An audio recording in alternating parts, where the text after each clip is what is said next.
গ্যাসের মূল্য বৃদ্ধির প্রতিবাদে মমতা বন্দ্যোপাধ্যায় কিন্তু ফের পথে নামার সিদ্ধান্ত নিয়েছেন। আগামী সোমবার ফের মমতা বন্দ্যোপাধ্যায় পথে নামছেন। গত রবিবারই আপনারা দেখেছেন রান্নার গ্যাসের দাম বৃদ্ধির প্রতিবাদে পথে নেমেছিল তৃণমূল কংগ্রেস। সুবোধ মল্লিক স্কোয়ার থেকে ধর্মতলা পর্যন্ত মিছিল হয়েছিল। কালো শাড়ি পরে সেই মিছিলে অংশ নেওয়ার কথা জানিয়েছিলেন মমতা বন্দ্যোপাধ্যায়। মালা রায় থেকে শুরু করে চন্দ্রিমা ভট্টাচার্য, শশী পাজা, তাদের মিছিলে দেখা গিয়েছিল গত রবিবার। একেবারে খুন্তি বাটি থালা বাজিয়ে তারা মিছিলে সামিল হয়েছিলেন। মমতা বন্দ্যোপাধ্যায় ধর্নায় উপস্থিত ছিলেন। এসআইআর এর প্রতিবাদে ধর্মতলায় যে ধর্না মঞ্চে তিনি ছিলেন সেখানেও কিন্তু প্রতীকী উনুন রেখে রান্না বান্না করে প্রতিবাদ করেছিলেন খোদ মুখ্যমন্ত্রী। আর ফের গত রবিবারের পর আগামী সোমবার গ্যাসের দাম বৃদ্ধির প্রতিবাদে পথে নামছেন মমতা বন্দ্যোপাধ্যায়।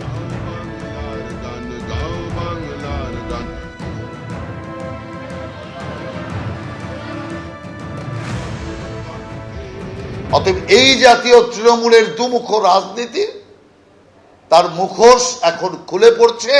মানুষ আসল চেহারা তৃণমূলের দেখতে পাচ্ছে। দেশ জুড়ে গ্যাসের এই সংকটের মধ্যে বৈঠক করলেন মুখ্যমন্ত্রী Mamata Bandyopadhyay. Gas dealer, distributor, বিভিন্ন তেল কোম্পানি কর্তাদের সঙ্গে বৈঠক করলেন মুখ্যমন্ত্রী। বৈঠকে রাজ্যে গ্যাসের অবস্থা, পেট্রোল ডিজেলের অবস্থা নিয়ে জানতে চেয়েছেন মুখ্যমন্ত্রী। প্রয়োজনীয় কি পদক্ষেপ করতে হবে তা নিয়েও আলোচনা হচ্ছে বৈঠকে। পরিস্থিতির ওপর নজর রাখছে রাজ্য সরকার। রাজ্য সরকারের তরফে শিল্প সচিবকে নোডাল অফিসারের দায়িত্ব দেওয়া হয়েছে।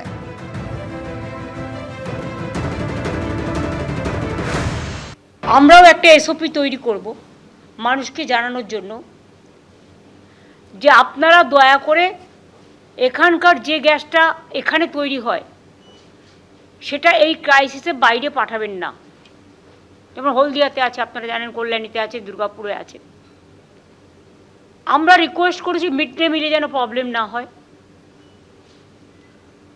হেলথে যেন হসপিটালে প্রবলেম না হয়, সাধারণ গৃহস্থ পরিবার তাদের যেন প্রবলেম না হয়।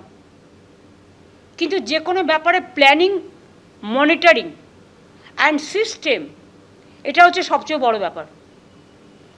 কারণ আমরা যেটা করি, বেআইনি মজুদ এবং কালোবাজারি বন্ধ করতে কেন্দ্রের পক্ষ থেকে ইতিমধ্যেই গেজেট নোটিফিকেশন করা হয়েছে, আপনারা জানেন। আর এই কালোবাজারি নিয়ে গতকালের বৈঠকের পর কিন্তু মমতা বন্দ্যোপাধ্যায় কড়া বার্তা দিয়েছেন, যার পাল্টা সমালোচনা করেছেন বিজেপি নেতা রাহুল সিনহা।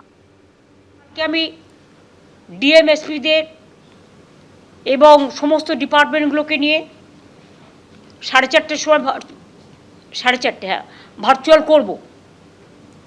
সেখানে আমি বলেছি ডিস্ট্রিক্ট ওয়াইজেও একজন করে নোডাল অফিসার ওরা ঠিক করবে গ্যাস এজেন্সিগুলো, যাতে তাদের প্রতিদিন কত অর্ডার আসছে, কত সত্যিই প্রয়োজন, কত লোক নিয়ে রেখে দিয়েছে সেটা দেখতে হবে।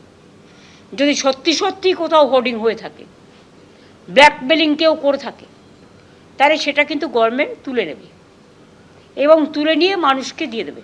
তা আমি মমতা ব্যানার্জিকে বলতে চাই, এত যদি জনদরদ থাকেন শেষ কমিয়ে দিন না, উইথড্র করে নিন না, তাহলে তো সমস্ত কিছুর দাম পশ্চিম বাংলায় অনেক সরল হয়ে যাবে, সহজ হয়ে যাবে। এদিকে আন্দোলন দেখাবে আর পেছন দিয়ে মানুষের পকেট কাটবে। ইরান বনাম আমেরিকা ইসরায়েলের যুদ্ধের মধ্যেই প্রথমে বাড়ানো হলো রান্নার গ্যাসের দাম, আর তারপর গ্যাসের এই সংকট। ঘরোয়া রান্নার গ্যাসের দাম এক লাফে বাড়ানো হলো সিলিন্ডার প্রতি 60 টাকা কলকাতায়, যার ফলে রান্নার গ্যাসের দাম বেড়ে হয়েছে 939 টাকা। আর 19 কেজির বাণিজ্যিক রান্নার গ্যাসের দাম বাড়ানো হয়েছে সিলিন্ডার প্রতি 114 টাকা 50 পয়সা, অর্থাৎ দাম বেড়ে হয়েছে 1990 টাকা। এবিপি আনন্দ, এগিয়ে থাকে, এগিয়ে রাখে।